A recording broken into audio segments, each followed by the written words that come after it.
sort of well, I guess you would call it poetry. This is Steve Zeltzer with Workweek. And this week there was a very important conference of the United Automobile Workers that took place in Detroit, in which there was a rank and file kind of upsurge, debate, discussion for the first time really in decades in the UAW. And it has implications for auto workers, industrial working class in this country, and upcoming contract negotiations between Ford, General Motors, Chrysler, and other companies that are covered by the UAW, as well as the graduate students. So joining us today is Frank Hammer, who was former president of UAW 909 and a longtime activist and internationalist in the UAW, who's been building solidarity with workers in Colombia and Mexico and around the world. So welcome to Workweek, Frank. Thank you, Steve. So Frank, first of all, why don't we talk about what led up to this convention, a fight over democracy and the growing corruption scandal that has engulfed the UAW. So leading into this convention, or let's say in the rear view mirror, were 17 officials of the UAW who pled guilty to corruption charges of various kinds, some stealing from the UAW dues money, some pocketing UAW and company joint monies. So this is the swamp that preceded this convention. And for example, the president who presided over the convention was not elected by the membership, or not even elected by convention delegates. He was appointed by the remaining executive board members that were on the board that were not indicted or charged with corruption. So the IEB, the International Executive Board, or otherwise known as the Administration Caucus, came in kind of limping with that in the background. And then on the other hand, you had a democratic reform movement developing inside the UAW. And they came in showing some strength, and they had grown their movement. A key pivotal point was when the federal monitor, who was interjected into the affairs of the UAW by a consent decree after all these corruption cases were held, mandated that the membership should vote for whether they want to directly elect their officers or leave it in the hands of the convention, which is what our traditional practice has been. The referendum indicated that people wanted to directly elect their officers. So this nascent democratic movement came into the convention feeling its oats because they had won that vote against the opposition of the Administration Caucus. And so the balance of forces were really a bit different than in prior conventions that I've been to. The rank and file was stronger, and the International Executive Board, the Administration Caucus, was definitely weakened. And one of the issues that gone through, exploded in the UAW is the effect of two-tier contracts, concession contracts that have led to rebellion that we haven't seen in many, many decades, really, of workers voting down contracts. When was the last time contracts have been turned down like they have recently in the UAW? So the first time that I saw a national agreement that was rejected by the membership was certainly in the Detroit 3 was at Chrysler in 2015. So there was already then a sense or a realization that workers deserve to get back all the concessions that they gave up in the previous decade, and certainly through the bankruptcy of GM and Chrysler, the bailout. So and that was by virtue of social media. Social media, I think, was responsible for workers being able to communicate with each other and build their solidarity against that contract. And since then, there's been a series of contracts, and it's sort of the picture got worse and worse because the UAW returned agreements with, for example, John Deere that were rejected by an overwhelming majority of the rank and file. So it was very clear that the rank and file were not going to accept inferior concessionary contracts and had to fight with their own UAW leadership to win better agreements. And sometimes it took 2 and 3 votes before that took place. And the profit of these companies has gone up tremendously. I mean, they're very profitable, these companies. Indeed. And we still have workers coming in as temporary hires and part-time temporary hires. And they're coming in at rates that are now, barely competitive with McDonald's. So you're working in an auto factory and you're making similar wages as a McDonald's worker? Close to it, yes, absolutely. And this has probably created a lot of anger, frustration among these younger workers, especially. Yeah, and there are other sectors as well that were represented at the convention. I should mention that another unique characteristic of this convention is that we had a lot of, the UAW is now 1/5 of the membership of about 400,000 are graduate student workers, teaching assistants, research fellows, and the like. And they're younger, and they're more militant, or they're more radical, and you could see the influx of that. And those graduate students are often some of the angriest because they cannot afford to live on the wages that the universities are paying, especially trying to live close to a campus, and can barely rent a space to live in. Now, there has been a long fight to increase the strike pay. And prior to the convention, the UAW International, the Administration Caucus, agreed to a $400 increase in the strike pay. Did they think that was going to hold off any kind of revolt around that issue? So the UAWD, United All Workers for Democracy, is this nascent democratic movement that's emerged in the UAW. And they put forward a number of resolutions. One of them was to not only increase the strike pay to $400 a month from $275, but also demanding that the strike pay begin on day 1 of a strike and not be relegated to the 8th day. So in anticipation of this coming into the convention, the President Curry announced that in advance of the convention that they were deciding unilaterally on the executive board that they would raise strike pay to $400, hoping to co-opt the movement and take the steam out of it. And actually, they didn't know, they didn't expect, they didn't see what was coming. And after the convention on the first day passed, $400 strike benefits per week, first day, on the 3rd day of the convention, we had a striking worker, I don't think affiliated with UAWD, who has been on strike since May 2nd with co-workers, UAW members at Case, who said, I'm really happy with starting on day 1, but I think it should be $500 a week. And the convention, there was a debate, there was a vote, there was a standing vote, and it was clear that not only were the reform elements of that convention an agreement with what the brother motioned, but there were a lot of other people that might have been otherwise loyal to the IEB, to the Administration Caucus, that voted to endorse it and passed that the strike funds from now on would be paid out at $500 a week.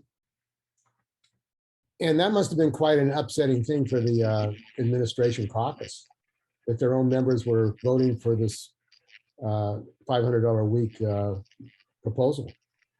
So historically, the Administration Caucus has been very accustomed to having complete control over what goes on in the convention floor. And I'll give you an example, and then I'll come back to your question. Typically, the reform movement in past conventions, and this one as well, has always asked for a rule change. And the rule change has been, don't lower the threshold by which convention delegates can call out a locally sponsored resolution on the convention floor for debate. And typically the threshold has been so high, it's rarely been done. So at this convention, it didn't start out just exactly the same. Let's have a rule change. Let's take it down from 139 delegates to 45. That was defeated.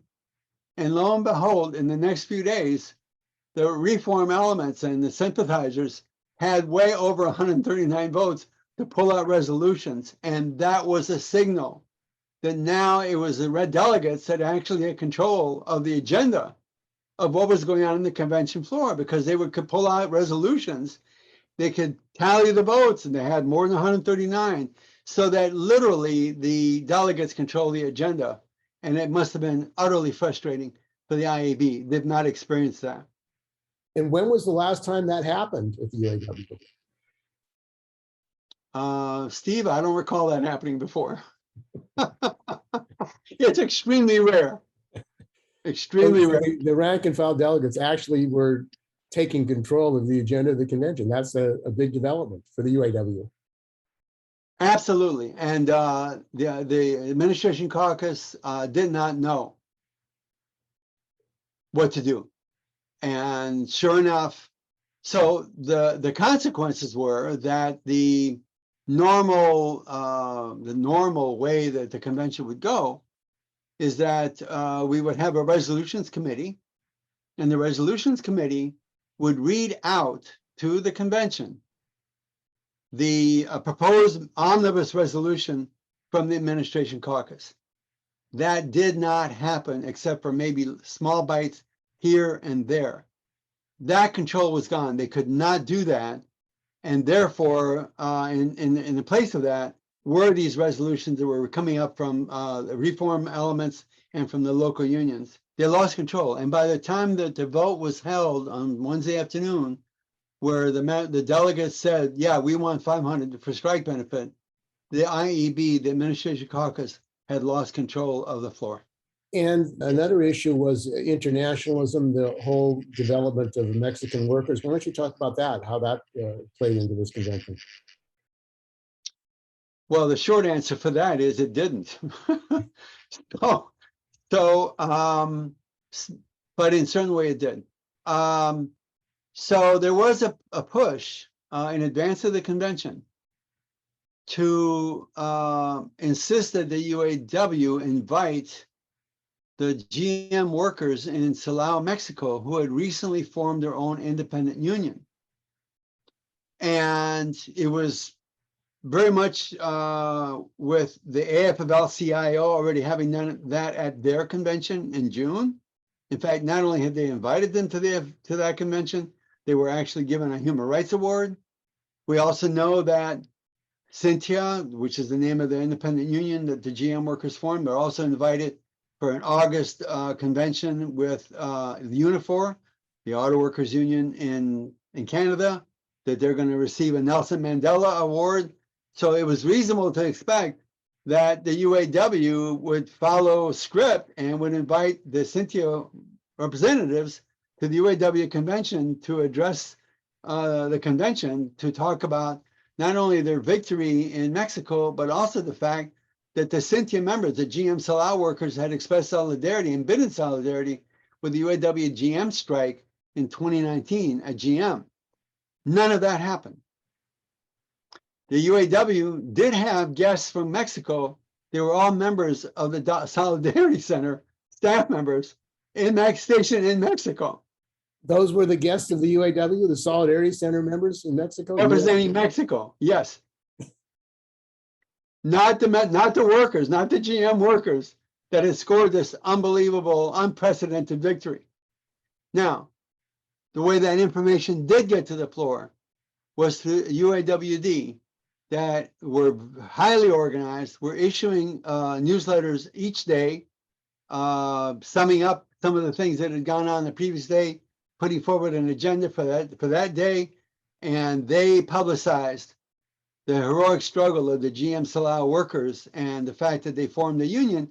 And the suspicion is that the UAW did not want to have these Mexican GM workers addressing the convention, because they had just waged a fight against a corrupt union at their location. And they did not want any connection between these valiant Mexican workers who fought against a corrupt union with any of the elements at the convention who are fighting the same here in the US. And the issue of internationalism, direct links between GM workers in Mexico, Colombia, around the world, Ford workers in other countries. How is that important in relationship to the future of auto workers in the UAW? So I can explain that in this way. So one of the things that, one of the proposals, one of the resolutions that the UAWD put out on the floor and was debated during the convention was the elimination of 2 tiers. That was one of the chief resolutions that UAWD wanted to submit to the convention and to have it embraced in the UAW Constitution. And it's a really simple no-brainer. Do we believe in equal pay for equal work? Yeah. Should it be in the Constitution? Yeah. But there was a great resistance, even though across the floor, everybody said, yeah, we're against 2 tiers, but no, we shouldn't put it in our Constitution. The backdrop, the underlying text never got out, and that is, so long as we have a disunited international labor movement that's fighting 2 tiers globally, the fight against 2 tiers in any one country is going to be next to impossible, because the companies are always going to leverage, the third world countries, the workers which are non-union. I mean, they will leverage that against the U.S. workers, and that unfortunately did not emerge in the convention as a point of debate, that to eliminate the 2-tier system that's been implemented in the U.S. Industry and U.S. Car plants, that we have to look beyond our borders, because that's where the leverage is coming from. And this issue of organizing, not just in the United States, but internationally, has been a major crisis, the UAW. They haven't organized any Southern plants. Nissan, VW, Volkswagen, Toyota. And on top of that, there's now the automation and the electric cars, which may threaten the jobs of tens of thousands of auto workers. It sounds like these are basic challenges to the future of the UAW. So it's a fact that the UAW has been unable to organize in the South, in the Southern plants, where they're mostly transplants like Nissan, VW, Mercedes, and that's been going on now for almost 40 years. And I believe that there's never been a reckoning that by the UAW leadership over this persistent failures. And I can point to a couple of things that I think contribute to that failure. One is that, and I know this emerged in the Nissan organizing drive in Mississippi, that the argument by Nissan was to the workers is, if you have a union here, you're going to look like Detroit. And that's something the UAW has not been able to respond to. The UAW has not been able to tell workers in Nissan at the Nissan plant what happened to Detroit. And of course, the companies are very happy to blame the unions. It was the union's fault because they were demanding too much, and that's why the work left, and so on and so on. And the UAW has never been able to respond to that. It's an abject failure of the UAW in organizing. And then I would add, and there's other reasons. I think their organizing skills are bureaucratic, et cetera, all of that. But I think the other thing is that when the organizing drive was going on, I think it was in Chattanooga, I think it was VW, that the right to work, national right to work, the Center for Union Facts, they plastered the town with billboards talking about don't bring corruption to Tennessee. And the worst crime by the UAW leadership was not only stealing our money, but they stole our reputation as a clean union and as a progressive union. And how do you now overcome the factual basis of the billboards? And that is that the UAW was rife with corruption. So to try to organize in the South under this climate and the right-wing ascendancy of the Trumpsters and so on, with billboards protesting, don't bring corruption into our state, is going to be paramount more difficult. And that's something that the UAW leadership, the IEB, the Administration Caucus, has never owned. And the another issue is these batteries, the joint ventures that are now being used by the auto companies to electrify their autos. A lot of these plants, they're trying to make them non-union or have them as a substandard contract if they are organized by the UAW. Is that an issue in the UAW? So yes, I mean, the UAW, the Administration Caucus, has certainly given lip service to it. UAWD was advancing a platform that said that it's absolutely urgent that workers at that are in this transition to electrical vehicles. I mean, and the essence of it is that this is part of the argument about just transition, and the auto companies are using the transition to electric vehicles to undermine the union. And they're doing it by these joint ventures, which was going to require the UAW to organize them, not be recognized up front. And they're going to go through, again, implementing tiers, and the UAW having to fight tiers.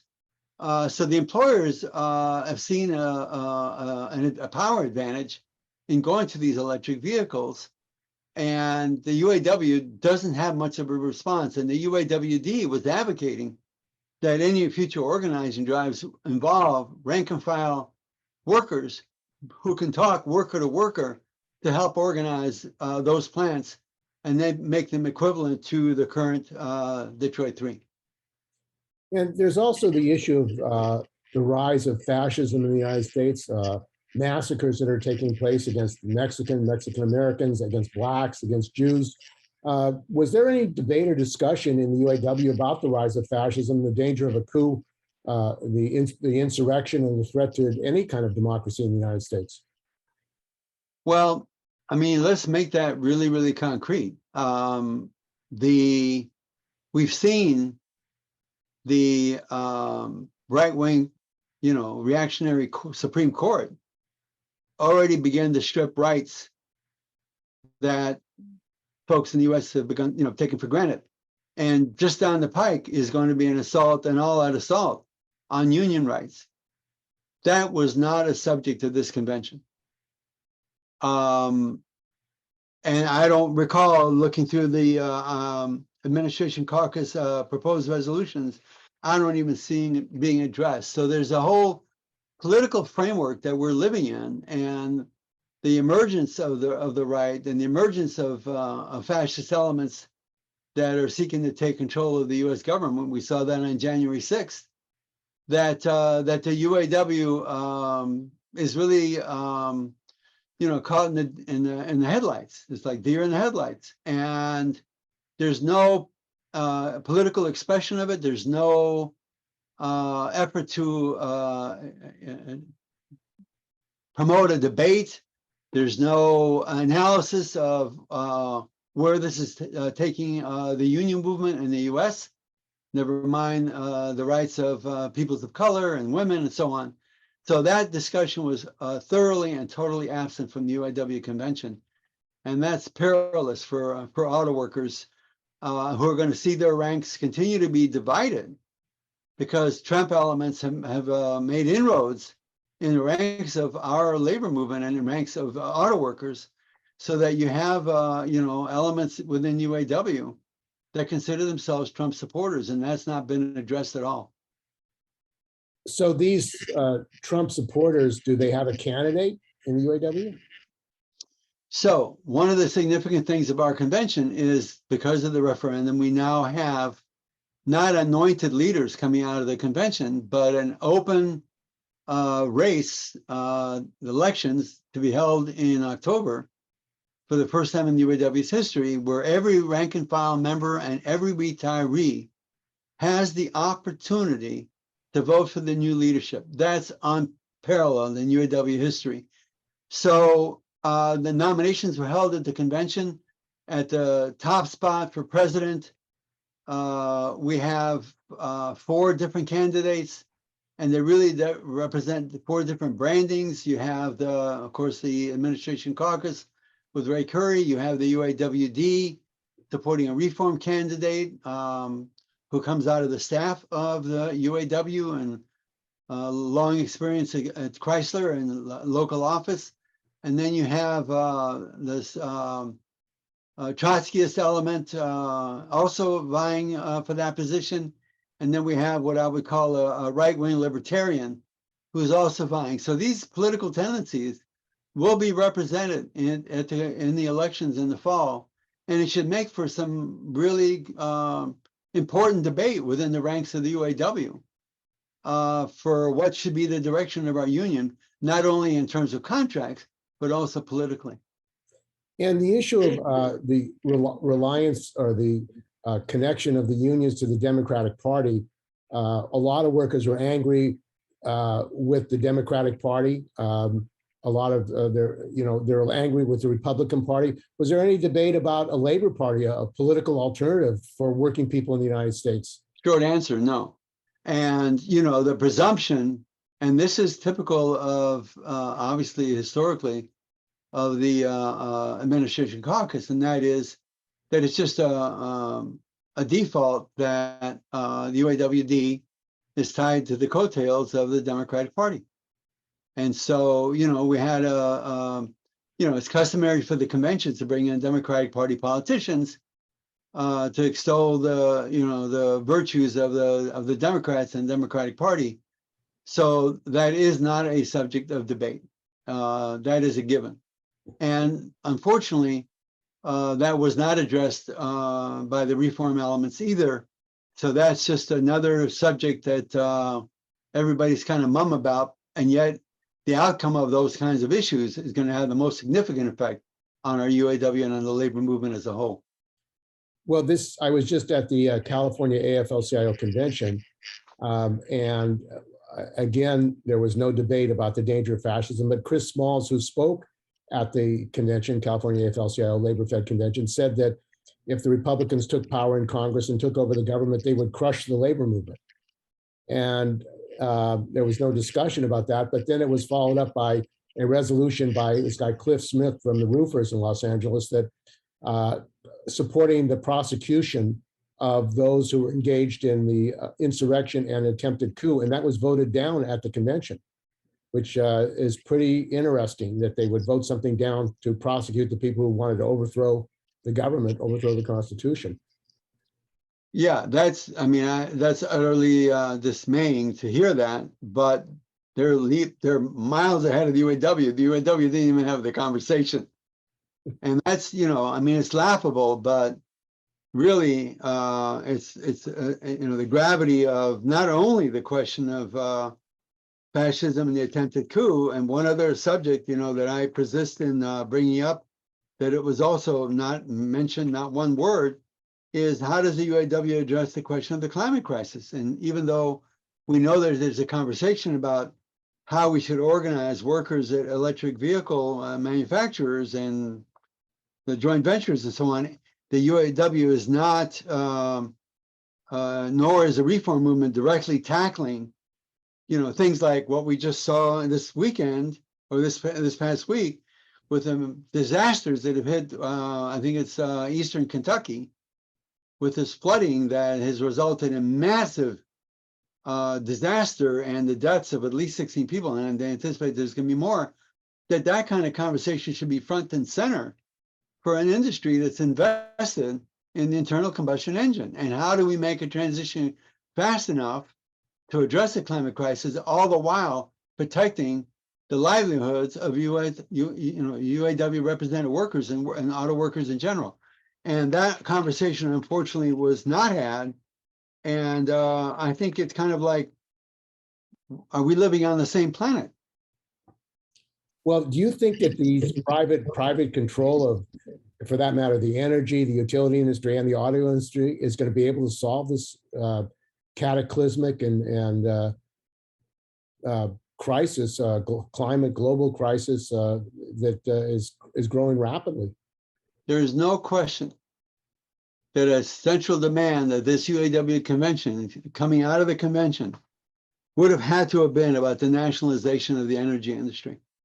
It had to be the nationalization of the energy industry, that they would be ripped out of private hands. I mean, we've seen how in the midst of this crisis, these companies, the Shell Oil and the Exxons, are making incredible bundles of billions of dollars, while workers and the masses are having to deal with higher energy prices and higher oil prices. And that in the middle of this, the demand should be, this has gone far enough. We are sacrificing our planet for this greed. We've got to nationalize the energy industry to go along with the importance of electric vehicles. Electric vehicles operating off the coal-powered grid is not quite where we want to be. We want to be in a place where we have clean energy, whether it be wind energy, solar, what have you. And another issue is a question of war. The United States has just spent another $60 billion on the Ukraine war.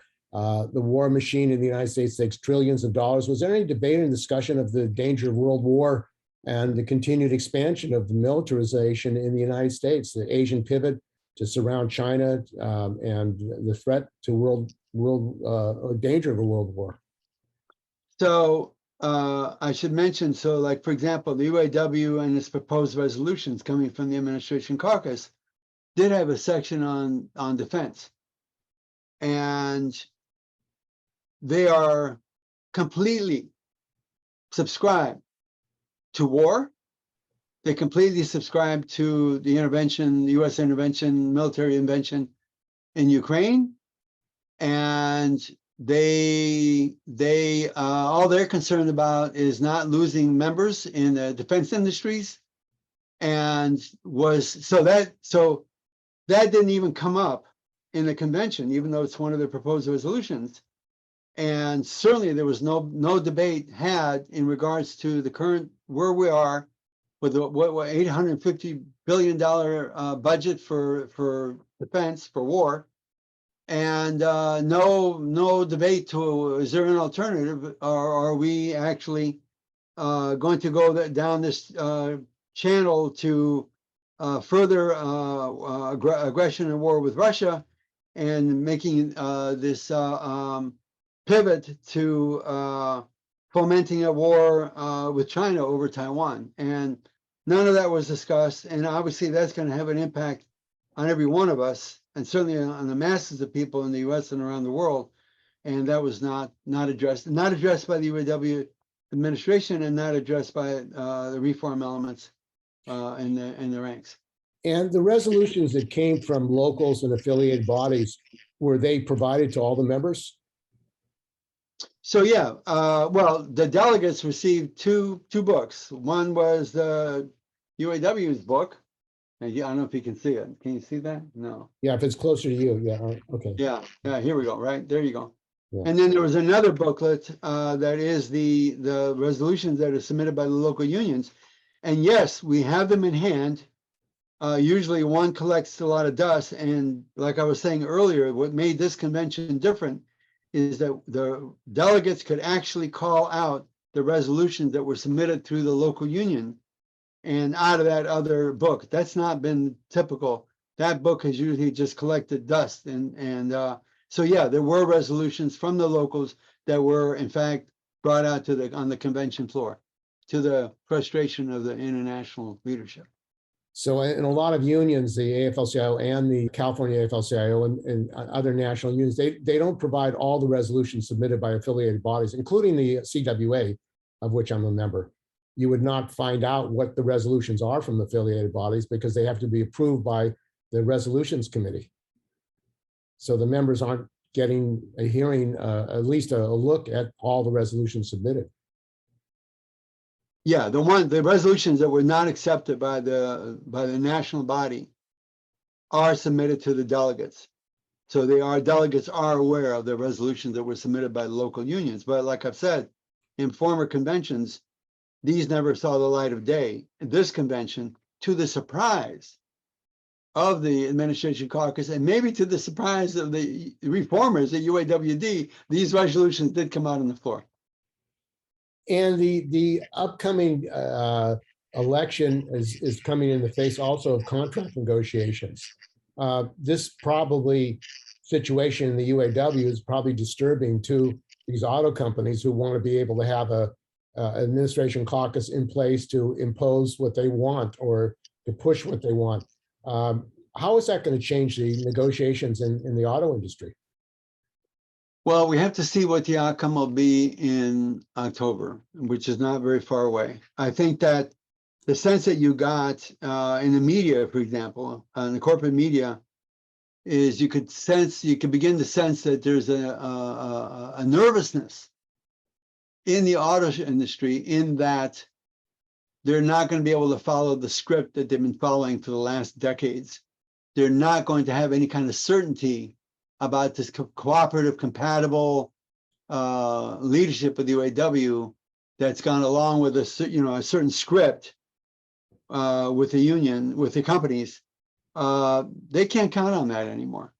And I have to say, I mean, even under the leadership of the Administration Caucus, the fact that there was a 40-day strike at GM in 2019 was entirely due to the pent-up frustrations of the rank and file. So that was sort of like not in the script. And I think that the auto companies are going to be very, very nervous, especially with the strike pay increase, from day one. That I think the IEB is, was kind of relying on those lesser strike benefits to convince members to go back to work, and now they're going to have a harder time doing it. Yeah. So that's going to make the auto industry much more nervous about the negotiations and what they're going to have to give up to the workers to get an agreement. And this case strike that's been going on since May, I haven't heard about it. It seems like the UAW International is not even publicizing this strike that's been going on since May. I have not seen anything on their website about that strike, which is, it might be in their Facebook, but yeah, absolutely. I mean, you did not hear the leadership touting this heroic struggle that's going on by their own members. They didn't hold them up to the sky and say, we want to be in solidarity with them. Let's raise some money for them. Let's, do what we can. It was really like, it's just humdrum, bureaucratic business, X number of strikes, but they don't come out and, say, we got a class struggle going on, and here's where it's currently erupting, and we're going to support these brothers and sisters. And I mean, it seems like that would, they want to downplay their struggles and not mobilize the union nationally to support these workers. Indeed. And I have to tell you, the fact that the internet, just so we understand, the day after the body of the convention delegates voted for the $500 strike benefit, and when the IEB came back and said, oh, no, we're going to have to reverse this, and they had people among the delegates saying, I want to make a motion to reconsider, all of that is going to weigh very heavily on these case workers, these strikers that already had heard that they were going to get 500, only to learn that the convention backed off and reneged on that and came back to 400. So they're going to have a hard time explaining why that happened. And they have a massive strike fund. I mean, over $800 million. What argument did the administration have that they could not pay $500 a week? So it was specious. And here's what happened. So the body had already agreed on $400 strike benefit. But when the IEB went to reverse that the following day, they said, well, we paid $29 million for the GM strike, and look how much more this is going to have, way much more. No, we paid $79 million, and this would add another $29 million. To make it sound like this was really going to bankrupt the strike fund that's over $800 million large. But they did not make a real honest comparison with, oh, well, wait a minute, we already agreed to 400. So what is the difference between the $400 benefit and the $500 benefit? That was not explained. And therefore, everybody, they use that to scare the delegates that, oh, we're going to bankrupt the strike fund. And I think that it was, an underhanded way to get all these people who had already voted for the 500 to back off and go the other way. So they're going to be going back saying that they would have had 500, but the Administration Caucus went back after some delegates had left to change that to 400, back to 400. Yes, yes. And the delegates that report on this meeting throughout the country, when they have report backs, are going to have to explain that as well. Indeed. And I'm sure you're not going to find one soul among all the delegates who will confess that they voted the other way, that they voted to rescind. It's going to be really embarrassing for them. And politically problematic. Absolutely. In the upcoming election. Now, the other issue is you are involved in a struggle around the issue of opening the books of the AFL-CIO. Most UAW members don't know that the AFL-CIO Solidarity Center is taking $75 million a year from the National Endowment for Democracy, a US government agency. And this Solidarity Center has been involved around the world in supporting corporate unions and involved in coups. And your brother also was assassinated by the right wing in El Salvador, and while he was working for the AIFLD. This issue of internationalism and your role in fighting in Colombia and other countries for solidarity with workers around the world, how is that connected to the UAW? And maybe you can talk about El Golpe and this new book that's come out. Yeah, and I do want to do that. So bear with me for 1 second, because what I wanted to tell you for our viewers to get a sense of the attempted control by the Administration Caucus of the convention has to do with the handling of the media. They sequestered the media. They put the media in a separate room to view the convention proceedings from a screen. And they were instructed that they could not go on the convention floor. And I found one of the reporters who had got an exception, longstanding reporter, and he said he was told he could take pictures with his iPhone, but not talk to the delegates. And I think that's just indicative of the kind of control that the IEB wanted to have over what transpired in the convention. And that was just an indication. So let me go back to your question, but I thought that gives you a flavor of what the control is like, or the attempted control. So in regards to internationally, in regard to the AFL-CIO, the UAW has had a contentious relationship many years ago with the AFL-CIO over the CIA involvement in certainly my brother's agency, the American Institute for Free Labor Development. And they actually was a split. And there were elements certainly in the Reuther brothers, and certainly by Victor Reuther, that was opposed to this brazen CIA involvement in the affairs of labor overseas. And there was a break, which, over time healed the guy, and they overcame it.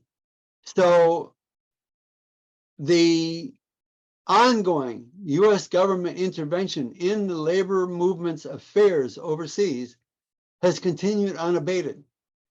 And even when the transition was made under John Sweeney in 1995, where my brother's agency, the American Institute for Free Labor Development, AFIL, was shut down, it was replaced by something called the Solidarity Center. And the Solidarity Center has continued to do the international work in the name of the AFL-CIO. And what makes it compromised, and what compromises its mission, is that it's getting its funding from the National Endowment for Democracy. And the National Endowment for Democracy, it was described even by one of the leading board members of the NED, was really replacing the role of the CIA, or supplementing the role of the CIA, and using government monies to direct union activity overseas. The UAW has never challenged this. UAW has is obsequious. It doesn't challenge this at all. So, and then we have and what makes it a much more complicated picture is that we know that the Solidarity Center has played a nefarious role, for example, in helping to undermine or trying to undermine the socialist leaning government in Venezuela, duly elected under Cesar Chavez, Hugo Chavez, excuse Hugo me, Chavez, yeah. right? And but at the same time, we know that the Solidarity Center has been involved in supporting these workers in GM Silao in helping to develop an independent union. Never mind that the Solidarity Center for years has supported the corrupt unions in Mexico. So it's a very kind of complicated picture. But I think that any unionist with any sense of what the union should be would demand that the union be independent of government interference, because that's what we're promoting overseas. We're promoting, we want independent unions, i.e. independent of the government influence and independent of company influence. And unfortunately, we have an instrument in the Solidarity Center that's compromised because it gets its government funding and is, working in collaboration with the U.S. government. And you've been involved in solidarity with the Colombian unions. There is General Motors in Colombia, and they've had an encampment outside the American embassy in Bogota demanding justice for injured GM workers that has been going on for over 11 years now. I don't think there's ever been a report by the Solidarity Center in Colombia about the struggle of Colombian GM workers. So this is a struggle that's going to reach its 11th year anniversary next week. 11 years of a protest encampment in a tent across the street from this mammoth factory-like U.S. embassy. And these workers have persevered with international solidarity with folks, a lot of folks from the U.S., including members of the UAW and so on, that they have been able to sustain this struggle. Early on, the AFL-CIO, even President Trump and the UAW expressed solidarity and support for the Colombian workers who have been injured on the site, in the workplace, been fired due to their injuries. But after a so-called mediation where the workers were not willing to accept what GM doled out as its final offer, the UAW and the AFL-CIO turned their backs on those workers and have made like they no longer exist. And they explained to the Canadians, the Canadian Unifor, they explained in an email that the reason they turned their backs on those workers is because they were asking for too much. So today, there's no mention of these heroic workers. There's nobody on this planet that would not understand that these workers have undergone incredible sacrifice and difficulties in maintaining an encampment. Never mind that Colombia has been incredibly hostile to any kind of labor organizing. The labor density in Colombia is around 4%. 4% of the workers in Colombia are unionized. It used to be much more heavily unionized. But union organizers, labor organizers have been assassinated routinely in the thousands. And yet you don't hear anything from the Solidarity Center. I mean, certainly we've had delegations that have met with the Solidarity Center in Bogota, and you hear no reports, no updates, no let's grow our solidarity.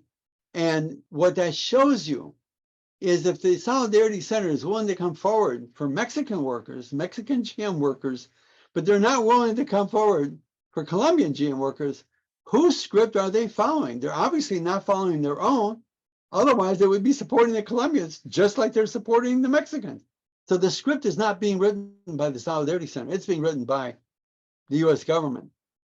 And that's not building solidarity with GM workers around the world who need to unite to fight the same corporation, which is pitting one worker against another, or one GM workers in Colombia and Mexico against GM workers in the United States.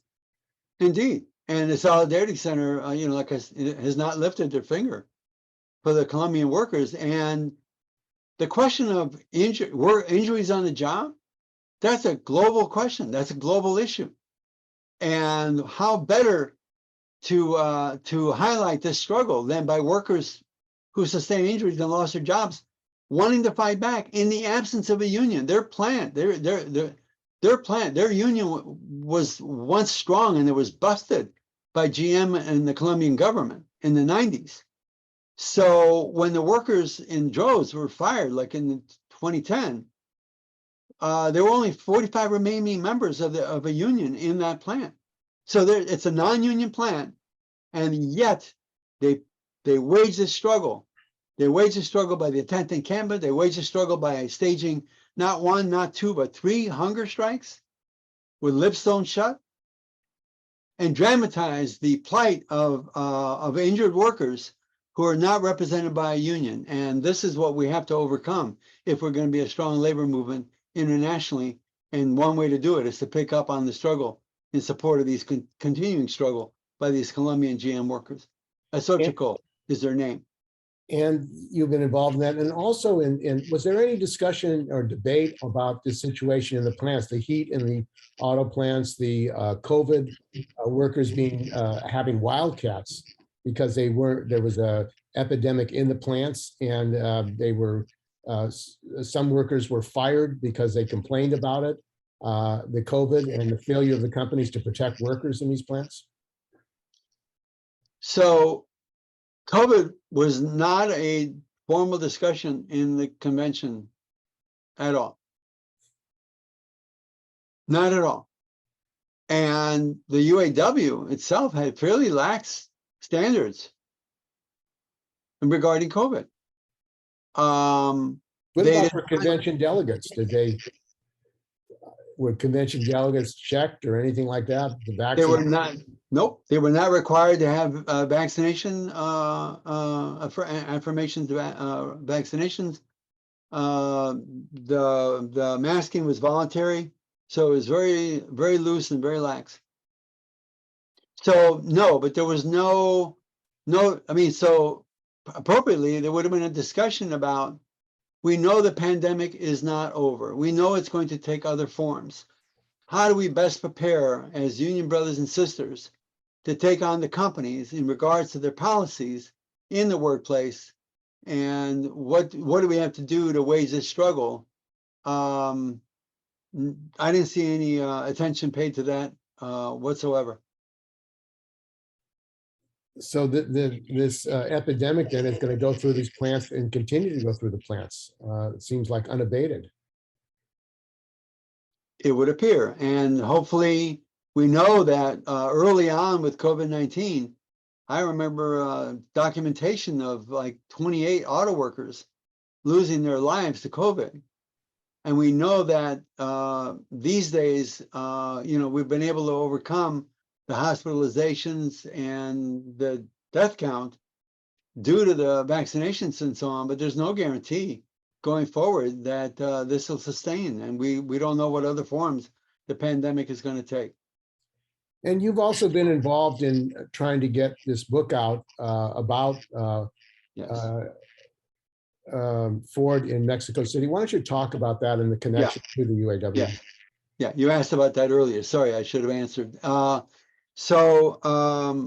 Another retired UAW local leader who eventually joined staff, that we have a similar trajectories, Rob McKenzie, upon his retirement, has really provided a very helpful book that he's written about a solidarity struggle that took place in the 90s, where Ford workers at the local 879, I believe it is, in St. Paul, Minnesota, were engaged in solidarity with Ford workers in Cuautitlan, in Guanajuato, in Mexico, where the Mexican workers were waging a militant struggle against the Ford Motor Company, and also against what they call the Protection Union, which is sort of really a mafia that is parasitic on the membership of the union, of the workers, and negotiates behind closed doors, business friendly contracts, and the workers never get to know about it. They don't get to ratify or anything like that.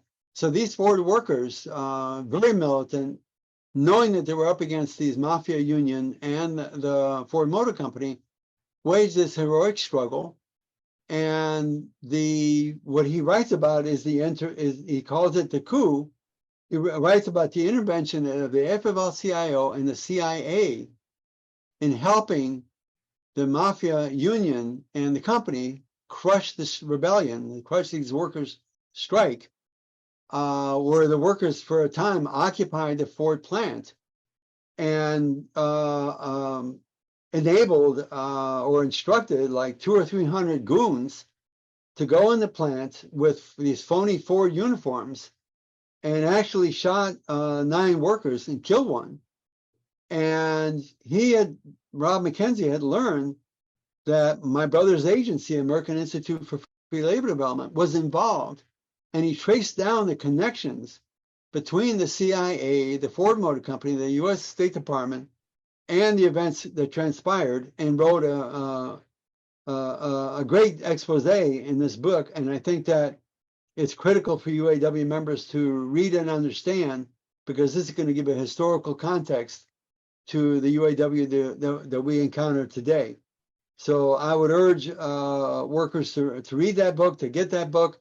Incidentally, it does have a few other chapters about, not about Mexico, but about Chile and Guyana, and also a chapter about El Salvador, which includes comments about my brother's assassination and what happened in El Salvador. It's called El Golpe, U.S. Labor, the CIA, and the Coup at Ford in Mexico by Rob McKenzie. And it seems like every auto worker should have some interest in that, because the busting of auto worker unions around the world does not help UAW workers in the United States. Indeed. And, I think for workers that are interested in the history of the UAW, including the role of a Walter Reuther and the role of a Victor Reuther, would be well advised to read this, to understand their role in the international context. And the rise of the UAW in the 30s and 40s, the organization, the mass picket lines, Flint, it has a militant history of fighting these companies and the terror tactics of these companies and overcoming. And it had, in the beginning of its foundation, a democratic debate struggle inside the union that was purged during the witch hunts in the 40s and 50s. Do you think that this struggle now in the UAW can lead to a reopening of a democratic tradition of struggle inside the UAW? Yeah, I think it already has begun. And I want to say that, the move to one member, one vote is certainly what's beginning to open that up. But one member, one vote is not a panacea at all. The idea that you could end corruption just because you have direct elections is an example. Somebody that was directly elected at local 412, which represents, it's an amalgamated local, represents Chrysler workers and more. This guy, president of the local union, went to jail, was just sentenced during the convention to 57 months in jail for making off with $2 million. And that was a direct election in that local, right? So it's no guarantee that there's accountability just because you have direct elections. So I'm not one that's opposed to the convention system. And I think that the convention system, taken out of the kind of control that the Administration Caucus has had, is what's going to be essential for the kind of debate that needs to take place. Purposeful, deliberate, in-depth debate. And I see the beginnings of that, the awakening of that in what I saw in this convention. A lot to the credit to the UAWD for organizing some debate on the floor that got the better of the IEB. And I see that coming down. There'll be the elections in this fall, and there'll be a convention, there'll be a bargaining convention next year, and I'll see it emerging there. And then, 4 years from now, who knows what that convention is going to look like, but it's going to be a lot more democratic than what we saw in the past. So we're going through some exciting times, I guess, in the UAW and in other unions as this struggle develops. Yeah, I think that the UAWD, the activists, young and old, were very excited, even though the IEB showed its ass. We're very excited by the breaking loose of the power of the IEB, the Administration Caucus, over the UAW convention, and seeing rank and file elements actually take control, unheard of. And I think once people get that taste that they can actually do that, I think it's going to grow. And pending the outcome of these elections, I have to tell you that there's some really bona fide, excellent candidates in the field, including for Secretary Treasurer with Margaret Monk, including with the UAW Regional Director race here in my region with LaShawn English, that these brave African-American women with a lot of experience in their local unions, it's going to give the UAW Administration Caucus a real challenge. And if they're elected to the leadership, I see a lot of possibilities for more change in the future. And you're also involved in this labor education project on the AFL-CIO International Operations. What is that about? So this is about, the spirit of the labor education project on the AFL-CIO international operations is about demanding the so-called transparency that, we love to use the word transparency.